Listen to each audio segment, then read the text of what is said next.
You're listening to KSCO, serving Watsonville, Greenfield, and Hernandez. Okay, now, as I've been telling you this morning, there was a meeting. I don't go to the meetings of the San Lorenzo Valley Water District for a couple of reasons. One of which is I would probably lose my temper, and I don't want to be seen to be doing that. I need to exercise some control. I have seen that. Also, they tend to run a little bit late for me, so I rely on other people. And last night, there was trouble at Mill, as they say in the north of England. There's trouble in River City. Yeah, there was trouble. There were some problems yesterday, and I'm delighted to welcome to Good Morning Monterey Bay, Mark Messimer. Mark is with the San Lorenzo Valley Watchdogs.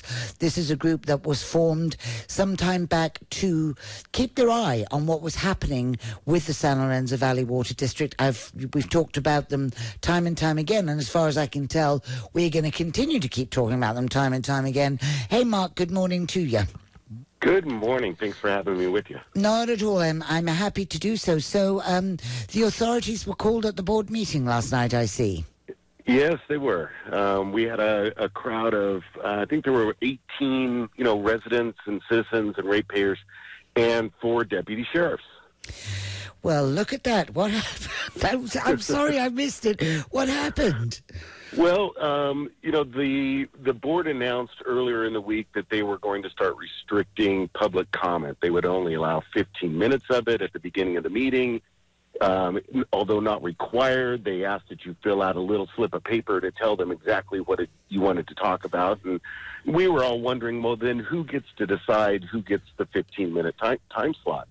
And so 2 individuals who are in and around the Watchdogs decided that, well, let's, rather than go right into public comment, let's just comment on this new procedure, this new restriction of public comment. So Lois Henry, who was the director of the Lompico Water District for many years and award-winning special district manager, just stood up and started talking and explaining that she felt it was wrong and Brown Act violation and so on.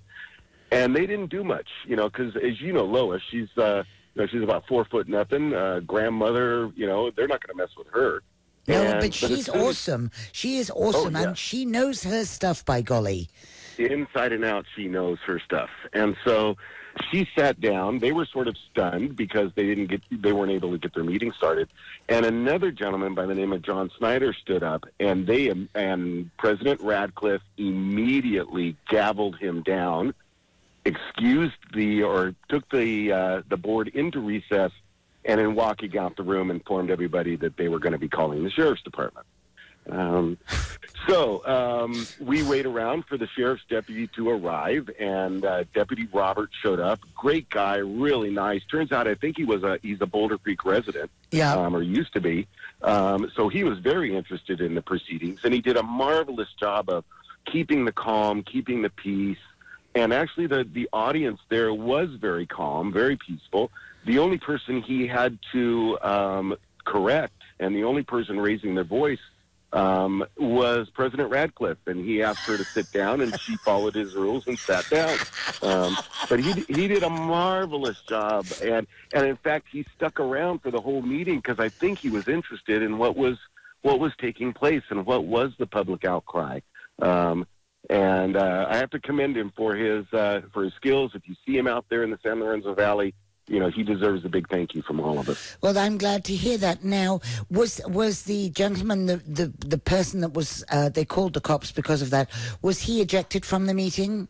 He was ejected. He did go voluntarily. He was, the officer asked General Manager Lee what he wanted done, and General Manager Lee was, well, he sort of acts like it sometimes. Freudian slip, but yes, he does. You're right. He asked that Mr. Snyder be removed from the meeting, and John Snyder left voluntarily with Lois Henry in hand, and the meeting proceeded on from there. I see. Okay, now did General Lee, Mr. Lee, did he get the raise that was forthcoming after the last raise, or was that not gotten? Did we not get to that?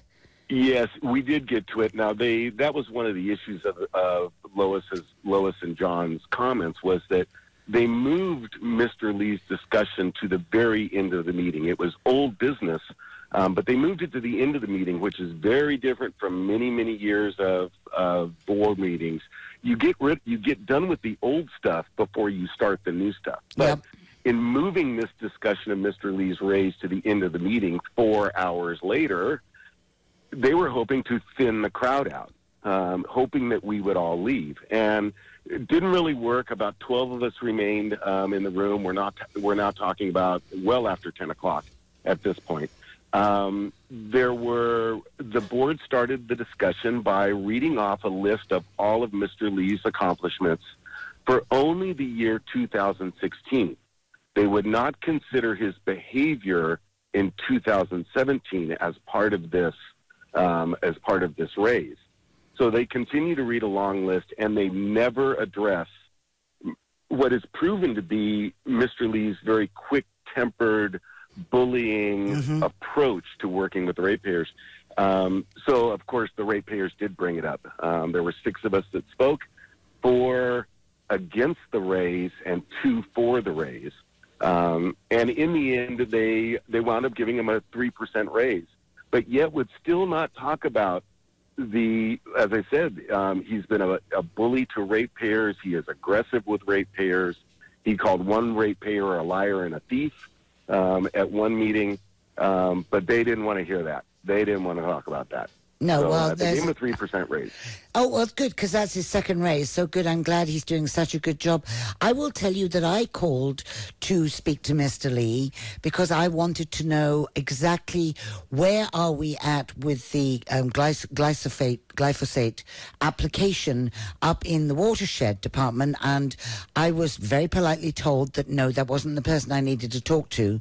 So I was referred to, I believe her name is Jennifer. I was referred to Jennifer, but as yet, because I know she must be terribly busy with the hundreds and hundreds of calls that they get every 15 seconds, that I have not yet heard back from Jennifer as to where they're at. Have they started it? I don't know that. Did they release that last night? They did discuss it very briefly. They have stated that they are in search of a environmental consultant to assist them with the process, and that the local consultants are all busy right now, and they are on the hunt for that professional that needs to be on staff. So they have not moved very far forward on that project. That's funny, you know, because as a ratepayer, I'm on the hunt for a board that actually works for the ratepayers. But I suppose that should would be interesting.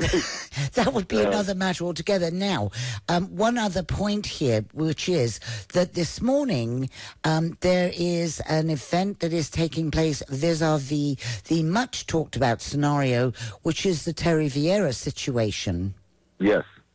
Now, what's Terry happening goes back there? to court. Terry goes back to court this morning to find out how much he's going to owe for all the legal fees that have been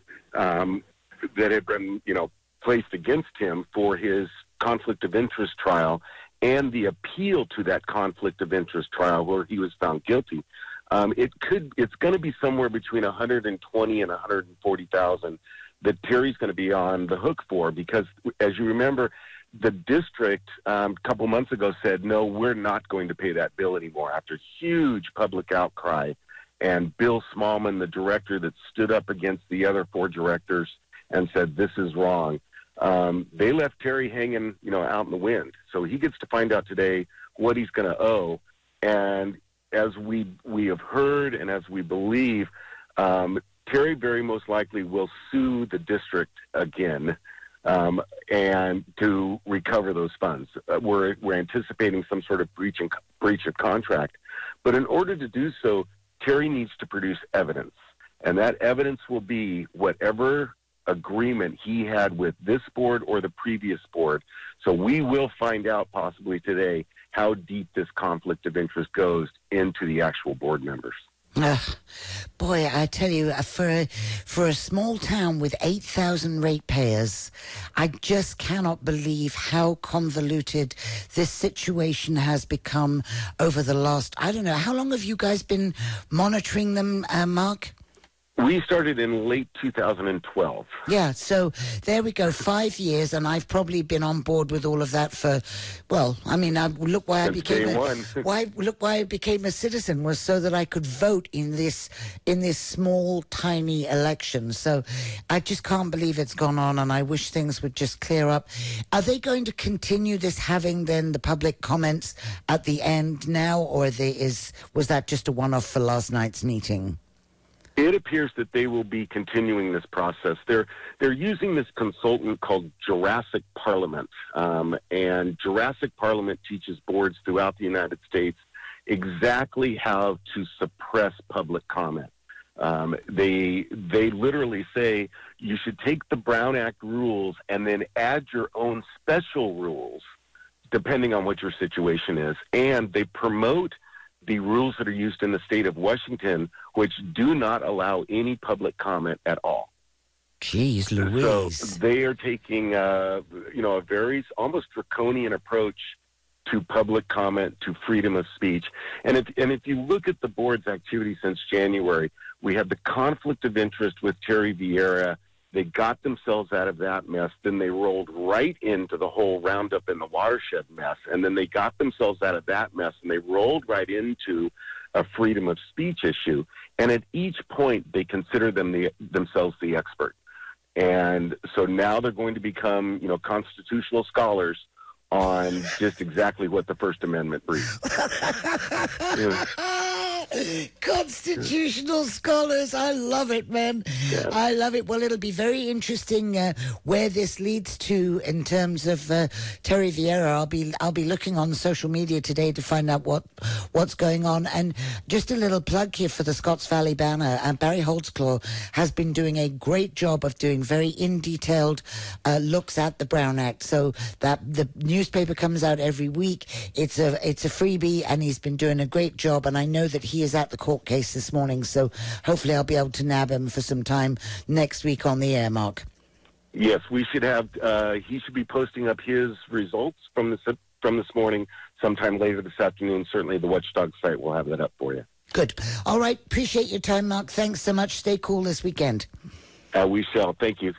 That is Mark Messimer. He is one of the founders of the San Lorenzo Valley Watchdogs. So in hearing all of that, ladies and gentlemen, you can see just what we are looking at in terms of, I'm a ratepayer. I mean, yeah, I have a microphone, but I am a ratepayer, and that is what is happening in my water district. So if you have a water district, you look around, take a look and see what's what.